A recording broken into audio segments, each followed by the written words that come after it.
Hello Rudy, कैसे हो आप? ये बीडीडीएच फ्लेम एम्पर का एपिसोड नंबर 256। हम इस एपिसोड में जियान की जोंगजो की जर्नी कंटिन्यू करने वाले हैं। बेसिकली जोंगजो किसी भी जगह के कोर रीजन को कहा जाता है, मतलब एकदम बीच का हिस्सा। पिछले एपिसोड में जियान जेड लेगेसी टीम के साथ गोस्ट किंग सिटी से बाहर निकल गया था। ये लगातार 5 दिन उड़ने के बाद पहुंच जाते एक गाँव के किनारे पे, लेकिन उस गाँव में हाहाकार मचा होता है। हमें मालूम पड़ता है कि कई मिस्टीरियस फिगर्स ने गाँव में कत्लेआम मचा दिया था। ये सब होता है आइस एंड फायर आइलैंड की वजह से, क्योंकि उस रहस्यमयी लोगों के झुंड का लीडर इसी आइलैंड के बारे में पूछ रहा होता है और गांव के मुखिया के अलावा उसके बारे में कोई जानता नहीं था। खैर वो विलेज चीफ हेल्प मांगने के लिए पहुंचते हैं जियान की टीम से, जो कि जस्ट आसमान से नीचे ही आए होते हैं। जेड लेगेसी टीम के लीडर, जो कि एक 3 स्टार 2 इमोर्टल था, वो अपनी टीम के वाटर वेस्ट कल्टिवेटर शोयू को भेजता है और उसके साथ आता है जियान। आगे शोयू फाइट करने लगता है उस मिस्टीरियस मैन से, लेकिन तभी उस मिस्टीरियस मैन ने एक डोमेन का इस्तेमाल करके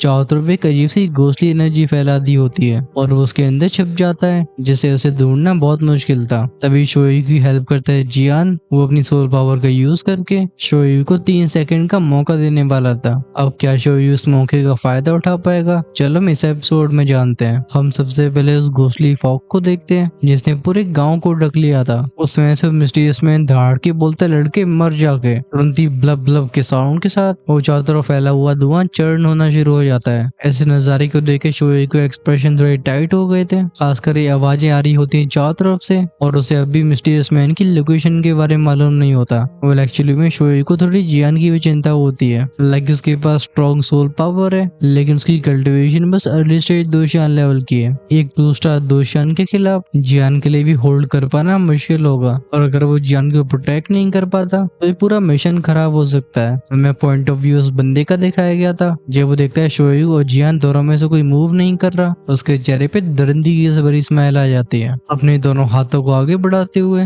वो कई भूतिया फिगर्स को बनाता है जो चारों तरफ से शोएब की तरफ बढ़ गए थे। इन घोंसली फिगर्स के हाथ नहीं बल्कि पंजे होते हैं, जिनमें से काले रंग की गोशी रेडिएट हो रही थी और फैल रही होती है डार्क रिपल्स। अगर अटैक शोएब से टकरा जाता है तो वो सीरियसली इंजर्ड हो जाएगा। अपने हाथों को क्लेंच करके शोएब ने उस वाटर एनर्जी से कई शील्ड बनाई होती है। वो दांती मीस की बोलता है फैंटम, इनमें से हर एक असली लग रहा है। हालांकि मेरी ऑफेंसिव एबिलिटीज पावरफुल है, लेकिन इनका फायदा तभी होगा जब वे अपने लक्ष्य को भेदेंगी। अगर मैंने गलत टारगेट को चुना, अब मुझे इस बच्चे पे निर्भर करना होगा। इसी मोमेंट में चारों तरफ वेंग वेंग की आवाजें गूंजने लगती हैं। उस घोंसली फॉग में कई रिपल्स बनने लगी थी। शोएब के दिमाग में भी जियान की आवाज गूंजती है। वो कहता है शांत रह के अपनी सोल को गार्ड करो। ये सुन के शोएब स्टार्टल्ड हो जाता है। वो जैसे जैसे अपनी सोल को अपनी दोशन एनर्जी से ढकता है, तभी इस घोंसली फॉग की दुनिया में एक बहुत पैनी स्क्रीच की साउंड गूंजती है। इस अटैक का नाम होता है क्राई ऑफ द स्काई। बस बस बस की आवाजें, जो कि अपने साथ बहुत भयानक सोल पावर को लेके आ रही होती है, वो चारों तरफ फैलती हैं। जिस मोमेंट में वॉलेंट इनविजिबल रिपल्स एक्सप्लोड हुई थी, इनका सीधा प्रभाव उस रहस्यमयी व्यक्ति के ऊपर पड़ता है। वो 10 फैंटम जो कि शोएब के ऊपर हमला कर रहे होते हैं, ये अचानक से वहीं पे जम जाते हैं। फाइनली इनमें से 9 फैंटम पिघलने लगते हैं और बचे हुए फैंटम में से वो व्यक्ति बाहर आता है। इस मोमेंट में उस बंदे को ऐसा लग रहा था जैसे उसके दिमाग में बॉम्ब फट गया हो। इस गांव में गूंजती उसकी तेज आग वाली आवाज, लेकिन जियान भी बिल्कुल सेफ नहीं रहता। ऐसे वाइड रेंज के अटैक को यूज करने की वजह से हम उसे कुछ कदम पीछे लेते हुए देखते हैं और खून उसके मुंह तक आ जाता है। जियान कहता है लगता है 2 स्टार दोशियान की रेपुटेशन फीकी नहीं है। अगर यहीं पे एक 1 स्टार दोशियान होता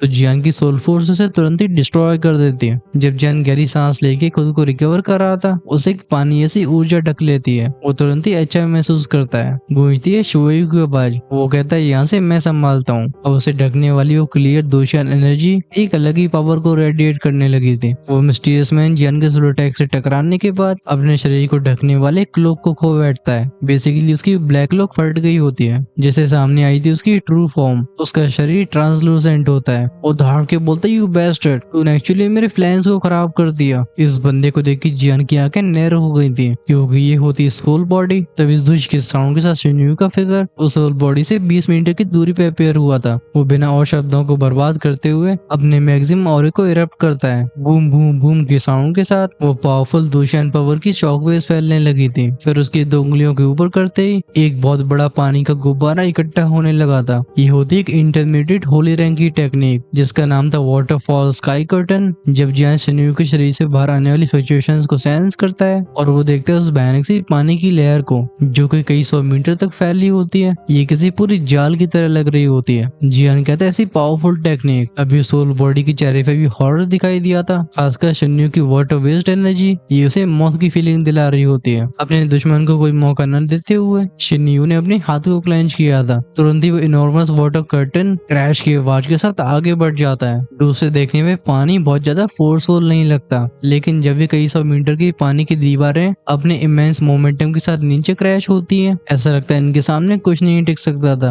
उस पानी की दीवार के चपेटे में आने से वो अब तक आसमान में फ्लोट करने वाला फिगर नीचे चला जाता है। जमीन में क्रैश क्रैश क्रैश की आवाजें गूंजती हैं और सुनाई दे रही थी उस रहस्यमयी व्यक्ति की चीखों की आवाजें। शिन्यू का अटैक इतना पावरफुल होता है कि इसने उस गोश्ती के फॉग बैरियर को तबाह कर दिया था। इससे पहले वो अपनी उंगली को आगे करके सोल बॉडी को शैटर कर पाता, एक आवाज चिल्ला के बोलती, रुको, इसे जिंदा रखो। ये बोलने वाला जियान था। ये कहते कहते उसने अपने हाथ को आगे बढ़ा दिया होता है, जिससे उसकी सोल फोर्स उस सोल बॉडी के कोर तक पहुंच जाती है। अगर वो सोल बॉडी के कोर को बचा लेता है तो इससे बाद में कई जानकारियों को हासिल कर पाएगा। लेकिन जियान के दिमाग में विचार आए होते हैं तभी एक पॉप की आवाज गूंजती है। शिन्यू के वाटर कर्टन के अंदर वो सोल बॉडी फट गई होती है। ये किसी पाउडर की तरह चारों तरफ बिखर गई थी। इसी पल वो घोस्ट बैरियर टूटने की वजह से जेड लेगेसी टीम का अर्थ मंकी यहाँ अपीयर हुआ होता है। वो शिन्यू की तरफ उंगली करके बोलता है, शिन्यू तुम। शिन्यू हेल्पलेसली अपने कंधे को फैलाता है। वो कहता है मैं कंट्रोल नहीं कर पाया। उसने क्लियरली सोचा नहीं था कि 2 स्टार दुशियन को खत्म करना इतना आसान होगा। लेकिन शिन्यू जानता नहीं था कि बिना जियान के सोल अटैक के वो मिस्टीरियस फिगर जो कि एक सोल बॉडी था वो इतना कमजोर नहीं होता कि वो होली रैंक की टेक्निक उसे एक ही बार में खत्म कर दे। अभी यूई फेंग और बाकी के लोग भी इस गांव में पहुंच जाते हैं। इन सब ने जब चारों तरफ के कियोस को देखा था सबके एक्सप्रेशन डार्क होने लगे थे। यूई फेंग पूछते हैं क्या हुआ, कुछ मालूम पड़ा? शिन्यू अपने सिर को हिला के बोलता है इस विलेज के ऊपर हमला करने वालों को खत्म कर दिया गया है। लेकिन अजीब बात यह है कि ये लोग इंसान नहीं लगते। इनमें से ऑलमोस्ट सब सोल बॉडीज हैं। जब ये दो दोस्त गांव के मुखिया के कानों में पहुंचे थे हम उसकी आंखों को श्रिंक होते हुए देखते हैं। इनमें दिखाई देता है गहरा डर। वो कहता है सोल बॉडीज। उस बुड्ढे के हावभाव को बदलते हुए देख यूई फेंग लगता है कोई सरप्राइज फील नहीं करते। वो बस एक हल्की आवाज में पूछते हैं क्या हुआ। बात ऐसी होती कि शोयू और जियान के जाने के बाद यूई फेंग ने इस बुड्ढे से कई सवाल पूछे होते हैं, लेकिन खूब कोशिशें करने के बाद भी उन्हें अच्छा रिजल्ट नहीं मिलता। ये बुड्ढा कुछ नहीं बताता है। इस वजह से यूई फेंग के सस्पेशन और भी गहरे हो जाते हैं। वहीं पे हर एक सेकंड के गुजरने के साथ वो ओल्ड मैन जो कि इस विलेज का चीफ होता है ऐसा लगता है पागलपन इसके सर पे चढ़ रहा हो। वो अपनी खोपड़ी को पकड़ के बोलता है एक सोल बॉडी। आखिर ये सोल बॉडी कैसे हो सकती है? हमारे गांव ने कभी किसी को नुकसान नहीं पहुंचाया, तो फिर ये चीजें यहाँ पे क्यों अपीयर होंगी? इस ओल्ड मैन को पागलपन की कगार पे जाते हुए देख यूई फेंग कहते हैं शोयू इसे शांत करवाओ। वो सेंस कर पा रही थी कि अगर इस सदमे को इस बुड्ढे को और भी प्रभावित करने दिया गया तो ये यहीं पे मर जाएगा। अपने टीम लीडर की बात को सुन के शोयू हल्के से अपने हाथ को घुमाता है, जैसे एक जेंटल वाटर वेस्ट एनर्जी उस ओल्ड मैन को अपने अंदर ले लेती है। धीरे धीरे उसकी आंखें शांत होने लगती है। फिर जियान आगे बढ़ के बोलता है ओल्ड मैन क्या हुआ? इस सवाल को सुन के ओल्ड मैन की बॉडी फिर से ट्रेम्बल होने लगी थी। वो कहता है ये वो है, ये जरूर वो है, लगता है वो यहाँ पे बदले के लिए आए हैं। ये सुन के पूरा ग्रुप बोलता है वो है। शोयू अपनी स्टाइल को बढ़ाते हुए बोलते हैं शांत हो जाओ। इस ओल्ड मैन को कुछ और समय दिया जाता है। फिर जियान पूछता है क्या तुम ठीक हो? अभी चारों तरफ फैली डेड बॉडीज को देख के इस गांव के मुखिया का दिल टूट चुका था। वो फिर अपनी आंखें बंद करके बोलता है साय, ये सब मरे गए। फिर वो यूई फेंग को देखते हुए पूछता है तुम लोगों का टारगेट भी आइस एंड फायर आइलैंड होगा राइट? यूई फेंग नोट करके बोलते हैं बिल्कुल सही,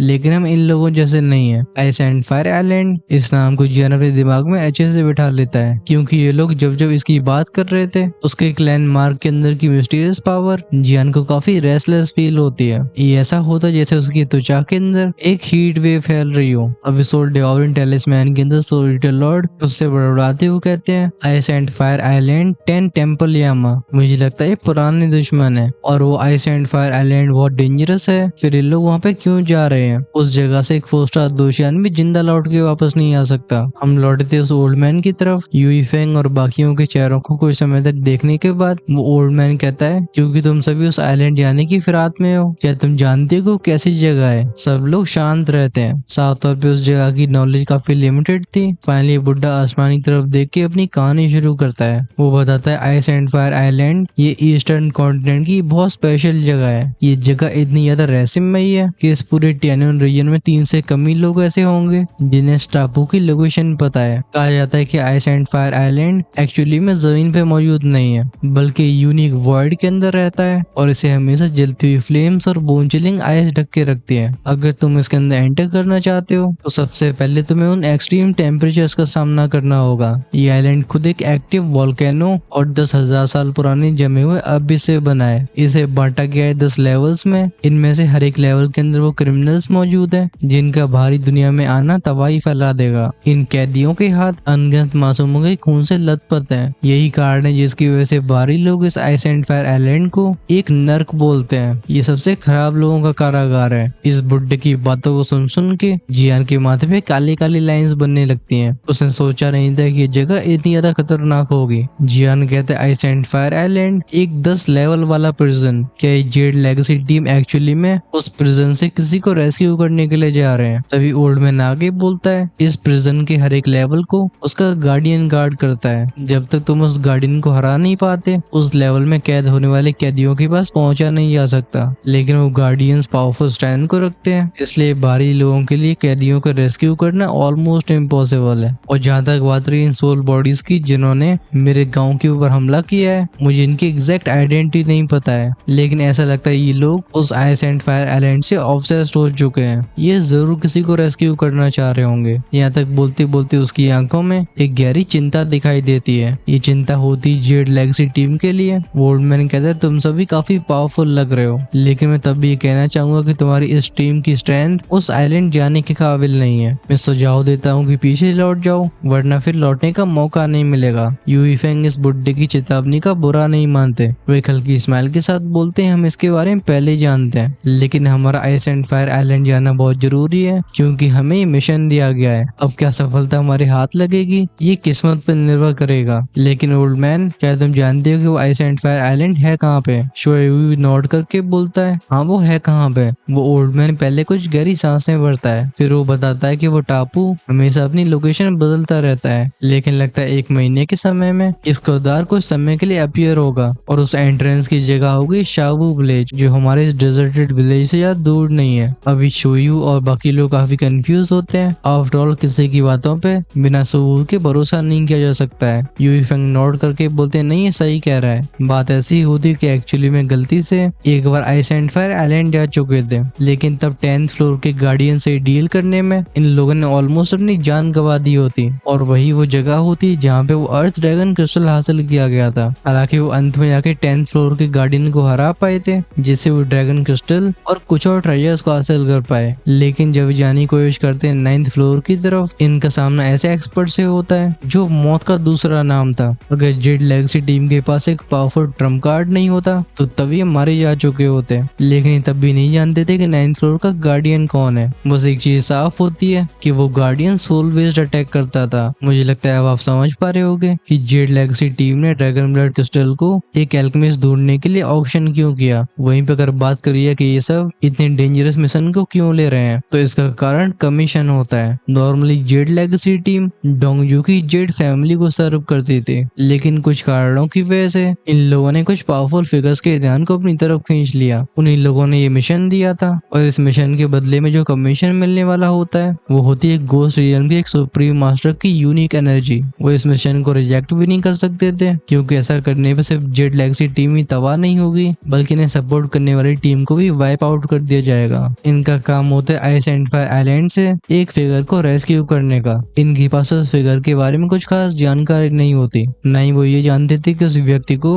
उस प्रिजन के किस लेवल में रखा गया है, इसलिए इन्हें लेयर बाय लेयर एक्सप्लोर करना था। तभी जो इन्फॉर्मेशन इन्हें मिली होती है उसके हिसाब से जिस पर्सन की तलाश कर रहे हैं वो ज्यादा से ज्यादा 9th या 8th फ्लोर पे होना चाहिए। एक मोमेंट के साइलेंस के बाद यूई फेंग बोलते हैं अगर ऐसी बात है तो चलो पड़ोस के गांव में चला जाए। ये कहते वुश के साउंड के साथ उनकी बॉडी से पावरफुल रिपल फैलती है। एनर्जी रिपल जहाँ जहाँ से गुजर रही थी जमीन पे पड़ी सारी डेड बॉडीज अपने आप ही डिसइंटीग्रेट हो जाया करती थी। ये गांव फिर से ऐसा हो जाता है जैसे यहाँ कोई कत्लेआम न हुआ हो। ऑफ कोर्स यहाँ की शांति कुछ और ही बता रही थी। जेड लेगेसी टीम के मेंबर्स नोट करके सीधा उस नेक्स्ट विलेज की तरफ जाने लगे थे। वो आइस एंड फायर आइलैंड जिस तरीके से अलग अलग जगहों पे अपीयर होता था, इसे ढूंढ पाना वैसे भी एक्सट्रीमली डिफिकल्ट था। अभी क्योंकि जान चुके होते कि पड़ोस के ही गाँव में काफी जल्दी वहाँ एंट्रेंस अपीयर होगा, तो वो इसे बिल्कुल मिस नहीं कर सकते हैं। इस गाँव का मुखिया भी अपनी आंखों में में दुख को लेके नेक्स्ट विलेज की तरफ जाने लगता है, लेकिन वो औरों की तरह उड़ के नहीं जाता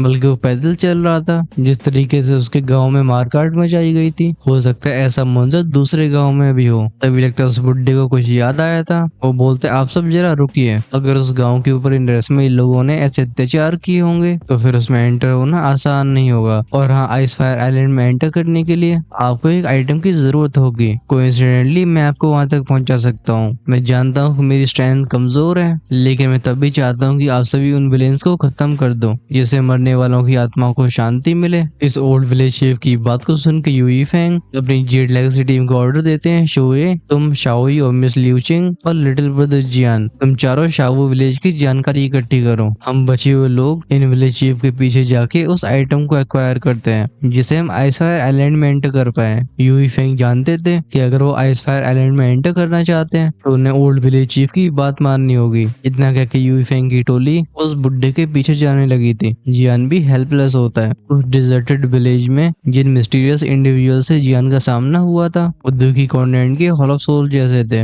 इसलिए अब घोस्ट वर्ल्ड को लेके भी जियान काफी अनईजी फील करता है। अच्छी बात है कि डिस्ट्रॉय होने से पहले उसने उस मिस्टीरियस लीडर की सोल के एक छोटे से ट्रेस को कैप्चर कर लिया था, जिसे और लोग नोटिस नहीं कर पाए। शोयू अपनी स्टोरी रिंग से एक नक्शे को निकालता है। वो कहता है चलो हम पहले शाबू विलेज जाके देखते हैं कि वो कितनी दूर है। मुझे लगता है उस गाँव के किनारे तक पहुँचने में हमें 2 दिन का समय लग जाएगा। हम वहाँ पे जाके हालात का जायजा लेंगे। यूई फेंग ने इस ग्रुप को लीड करने की जिम्मेदारी जियान को दी होती है। लगता है यू शाओई इसे खुश नहीं थी। वो खुद से बड़बड़ाते हुए बोलती है वो सेकंड अंकल मेरे हैं, लेकिन फिर उस लड़के को लीडर क्यों बना रहे हैं। जब से वो जियान से टकराई होती है तब से उसका मुंह फुला हुआ था। अच्छी बात है इस मिशन में आने से पहले यूई फेंग ने उसे घूर के चेतावनी दी होती है, क्योंकि अगर उसकी गलती से जियान रूठ जाता है तो यूई फेंग की सजा से बच नहीं पाएगी। हालांकि इसके हावभाव को देखे जियान सेंस कर पा रहा था कि लड़की सोच क्या रही है, लेकिन उसे बहस करने में कोई इंटरेस्ट नहीं होता है। ये 4 लोगों का ग्रुप जिसमें जियान अकेला मेल था और बाकी की 3 फीमेल्स होती हैं, ये जमीन से होके उस गांव की तरफ जाने लगते हैं। ओके से पहले हम आगे बढ़े। लगता है बीच स्टोरी में ऑथर का मन बदल गया था, इसलिए उसने शुए के कैरेक्टर को भी मेल से फीमेल बना दिया। तो आप भी एडजस्ट कर लेना। जियान के पावरफुल सोल परसेप्शन की वजह से ये लोग कई पावरफुल सोल बीस्ट को अवॉइड कर पाते हैं। इनकी जर्नी काफी स्मूथ रहती है, जिससे यू शाओई का जियान के प्रति गुस्सा भी थोड़ा कम हो गया था। ये काफी समय के बाद का नजारा था। दुश्मनों से चौकन्ना रहते हुए जनो सोल बॉडी के ट्रेस से इन्वेस्टिगेट करने की सोचता है। वो कहते हैं अभी हमें कुछ दूर जाना है, चलो देखते हैं इसका बैकग्राउंड कैसा है। इसी मोमेंट में उसके दिमाग में सोल लिटिल लॉर्ड की आवाज गूंजती है। वो कहते हैं ध्यान से, अगर ये सच में गोस्ट रियम से आता है तो ये कुछ सीक्रेट्स को रख रहा होगा और हम नहीं जानते कि छोटे से ट्रेस के फॉर्म में भी एक ऐसी टेक्निक का यूज कर सकता है। जियान नॉट करता है, फिर बिना हेजिटेशन की उसकी सोल फोर्स और सोल के छोटे से हिस्से को जकड़ लेती है। जब जियान थोड़ी और फोर्स लगाता है उसके दिमाग में कुछ टूटी फूटी मेमोरीज फ्लैश होने लगी थी। ये यादें सैलाब की तरह आती हैं। जियान मनी मन में कहता है इस बंदे की सोल पावर ये कुछ ज्यादा ही अनस्टेबल है। तभी लगता है लिu चिंग ने कुछ नोटिस कर लिया था। वो वॉइस रिकॉर्ड के बोलती है क्या एक इल्यूजन था। ये सोल सर्चिंग एक रिस्की टेक्निक होती है। अगर जियान की सोल पावर इस मिस्टीरियस मैन से कम होती वो खुद डिवावर भी हो सकता था। अच्छी बात है पावरफुल स्पिरिचुअल स्ट्रेंथ होने की वजह से वो जरूरी जानकारी को निकाल पाता है। जब कुछ समय के बाद सोल सर्च खत्म होती है ऐसा लगता है जियान कहीं खो चुका हो। उसके चेहरे पे कड़वा से भरी स्माइल आती है। जियान कहता है नहीं ऐसा कैसे। और जियान के शरीर में रहने के बाद भी सोल लिटिल लॉर्ड को मिस्टीरियस मैन की मेमोरीज के बारे में कुछ पता नहीं होता है। वो जियान से पूछते हैं तुम्हें क्या मिला। जियान मेंटल ट्रांसमिशन के थ्रू बताता है कि ये बंदा जो कि 2 स्टार दोशान के अर्ली स्टेज पे था, ये अपनी ऑर्गेनाइजेशन में अच्छी पोजीशन को होल्ड करता था,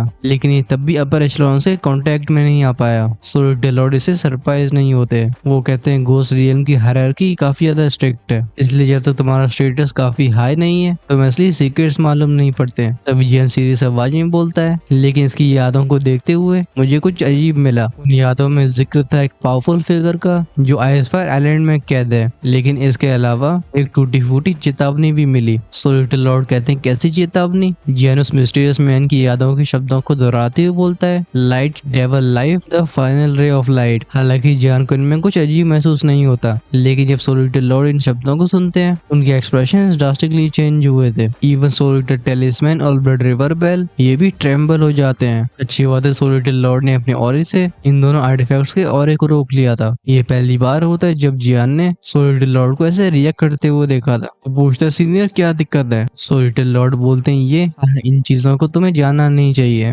लेकिन लगता है अब से तुम्हें जल्दी ग्रो होना होगा और मैं भी तुम्हें और भी स्ट्रॉन्ग बने में पूरी हेल्प करूंगा। जब तुम्हारे पास वो रिक्वायर्ड लेवल होगा उन सीक्रेट्स को तुम तभी जान सकते हो। उनकी आवाज गहरे दर्द से भरी होती है। और अगर बात करिए शाओ विलेज की, तो ये मीडियम साइज का गांव होता है। सामने से लकड़ियों के घरों की लाइन देखी जा सकती थी। ये गांव समुद्र के काफी करीब होता है, इस वजह से जब वो हवाएं चलती थी ये अपने साथ उस फॉग को भी लाती थी और इसी धुएं की वजह से यहाँ पे विजिबिलिटी काफी कम होती है। इस मोमेंट में गांव के बिल्कुल बीच के एरिया में एक कई सौ मीटर बड़ा ऑल्टर मौजूद होता है। इस ऑल्टर के चारों तरफ खड़ी होते गांव के पावरफुल एक्सपर्ट्स, खासकर इनके चेहरों पर जैसे एक्सप्रेशंस होते हैं ऐसा लग रहा था जैसे बहुत बड़े दुश्मन का सामना करने वाले हों। फिर हमें दिखाई देते हैं 3 फिगर्स जिन्होंने बिल्कुल काले रंग की रोज पहन रखी होती है। ये कपड़े इनके शरीर को पूरी तरह से ढकते थे, लेकिन ये कपड़े भी उस ओमनस ऑरे को रोक नहीं पाते जो इन तीनों के शरीर से रेडिएट हो रहे होते हैं। इन तीनों के पीछे लिखा होता है सिन। ये लाल रंग का कैरेक्टर होता है। हालांकि लिखा हुआ था कपड़ों के ऊपर, लेकिन इसमें से जो इविल ऑरा निकल रहा होता है उनकी प्रेजेंस को और भी सिनिस्टर बना देता है। हम फाइनली इन तीनों में से लीडर को बोलते हुए देखते हैं। इसकी बोलने की टोन कुछ ऐसी होती है जैसे वो इन विलेजर्स के साथ खेल रहा हो। वो कहता है ओल्ड विलेज चीफ, तो क्या तुमने सोच लिया? ये सुन के एक भारी भरकम सा व्यक्ति जिसे अपने हाथ में बड़ी सी सोर्ड को पकड़ रखा होता है वो अपने कदमों को आगे बढ़ाता है। वो हम करके बोलता है चाहे भले ही हमें अपनी जान क्यों नहीं गंवानी पड़े, लेकिन तुम्हारी डिमांड्स हम कभी पूरी नहीं करेंगे। इस बर्ली फिगर के मुंह से शब्द बाहर आए होते हैं तभी उन तीनों में से राइट वाला फिगर मूव करता है। ये एक स्विच के साउंड के साथ गायब हुआ था। ये अगली बार उस भारी भरकम से फिगर के सामने अपीयर होता है। अगले मोमेंट में दोनों को डार्क एनर्जी घेर लेती है। जब एनर्जी वापस से उस फिगर के शरीर में लौटी थी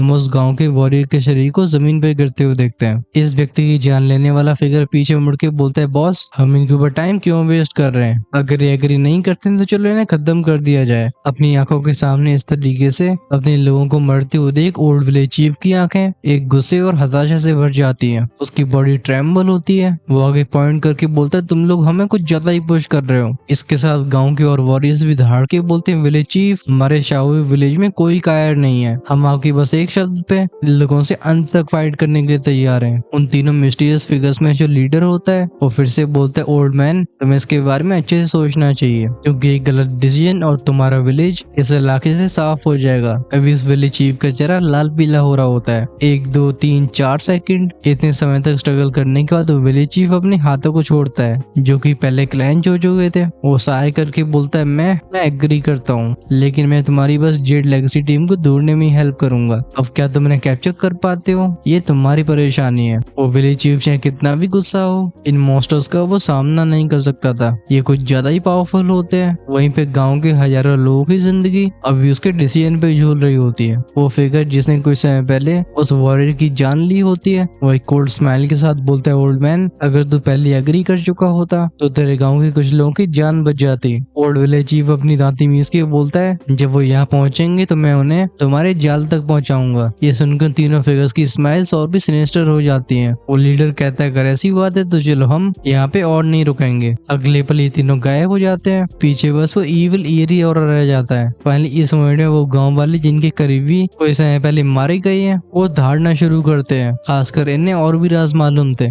वो चिल्ला के बोलते हैं विलेज चीफ इनका ऑरा कुछ ज्यादा ही इविल है। ये जरूर एलियन इविल रेस से जुड़े होंगे। आखिर आप ऐसा कैसे कर सकते हो? ग्रेट 1000 वर्ल्ड के मेंबर होने की वजह से वो इविल रेस से कैसे कोऑपरेट कर सकते थे? अभी आग बबूला तो विलेज चीफ भी हो चुका था। वो डेस्परेशन और फ्रस्ट्रेशन से भरी आवाज में धाड़ के बोलता है तो मैं क्या करता? हमने इनके बारे में पहले रिपोर्ट कर दी थी, लेकिन लगता है डोंगजो की मेजर पावर्स हमारी सुनना नहीं चाहती। मुझे लगता है इन्वेस्टर्स ने पहले उन सुपर पावर्स में घुसपैठ कर दी है। तो बताओ हम क्या करते? हम उनसे फाइट करते? क्या इसका मतलब पूरे गांव को सैक्रिफाइस करना नहीं है? ये कहते कहते बुड्ढे की आंखों से आंसू बह रहे होते हैं। लोग इसके ऐसे एक्सप्रेशन को देख के अपने सिर को हिलाते हैं। गाँव में गूंजती हैवी साय वाली आवाजें। ये सभी जानते थे कि विलेज चीफ का डिसीजन ये भले दूर से बेशर्मी ऐसा लग रहा हो, लेकिन ऐसा इन सभी की जान को बचाने के लिए किया गया था। तभी सीन दिखाया जाता है शाबू विलेज से जस्ट आउटसाइड का एक छिपी सी जगह में वो 3 ब्लैक रोड फिगर्स अपीयर होते हैं। उनमें से एक बोलता है क्या वो ओल्ड मैन सच में कोऑपरेट करेगा? उन तीनों में लीडर बोलता है इसे फर्क नहीं पड़ता। हमारे सीनियर्स जिन्होंने खुद की पोजीशन घोस्ट किंगडम में काफी हाई कर ली है, जेड लेगेसी टीम जिसे हम हॉकाई टीम के नाम से भी जानते हैं, उन्हें आइस फायर आइलैंड जाने के लिए हायर किया है जिससे हमारे इविल क्लैन के एक्सपर्ट को रेस्क्यू किया जा सके।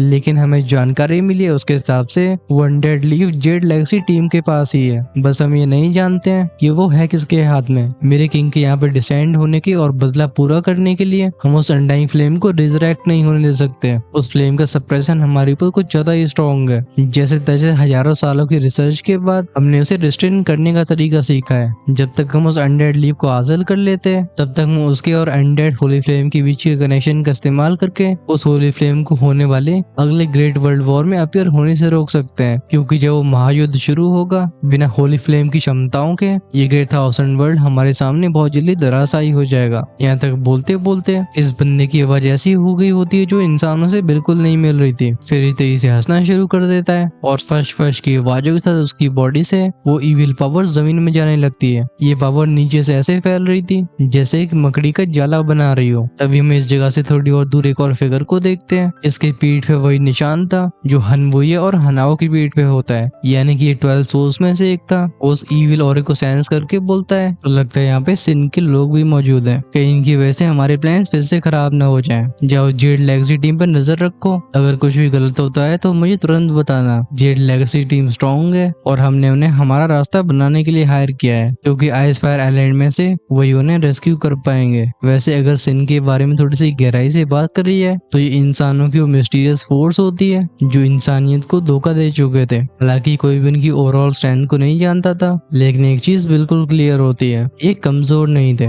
ये नफरत किया करते थे ग्रेट थाउजेंड वर्ल्ड से और एक चमचे होते हैं इविल रेस के। ये कहना गलत नहीं हुआ कि ग्रेट थाउजेंड वर्ल्ड के लिए ये सबसे घटिया किस्म के पैरासाइट्स में से एक होते हैं। खैर जब वो सिन के तीनों मेंबर्स जान की ग्रुप को कैप्चर करने की फिराद में होते हैं, 2 दिन कैसे निकल जाते हैं मालूम भी नहीं पड़ता। तब तक फाइनली जियान की पार्टी शागो विलेज के करीब पहुंच चुकी थी। इनके कानों में आती हैं लहरों के पत्थरों से टकराने की आवाजें। इन आवाजों को सुनकर जियान के ग्रुप की फीमेल एक्सपर्ट्स खुश हो जाती हैं। शुयू कहती है लगता है ये शाबू विलेज होगा। बस ये नोटिस नहीं करते कि अभी जियान की भौहें सिकुड़ चुकी थी। हालांकि गांव अब भी कई 100 मीटर दूर होता है। हाउएवर जियान की सोल पावर उस जगह से कुछ वाइल्ड और डिस्गस्टिंग फील करती है। वो खुद से बोलते है अजीब बात है, आखिर शाबू विलेज में वो इविल ऑरा कैसा है? क्या ये सच में इविल रेस है? खुद होली फ्लेम को पोजेस करने की वजह से ऐसी एबनॉर्मल प्रेजेंस को जियान नेचुरली सबसे पहले सेंस कर पाता है। और क्योंकि अब जियान को इविल रेस के एक्सपर्ट्स की भनक लग गई है तो वो इतनी आसानी से उनको जाल में फंसने नहीं वाला। हम उसी प्रोसेस को विटनेस कर रहे होंगे नेक्स्ट एपिसोड में।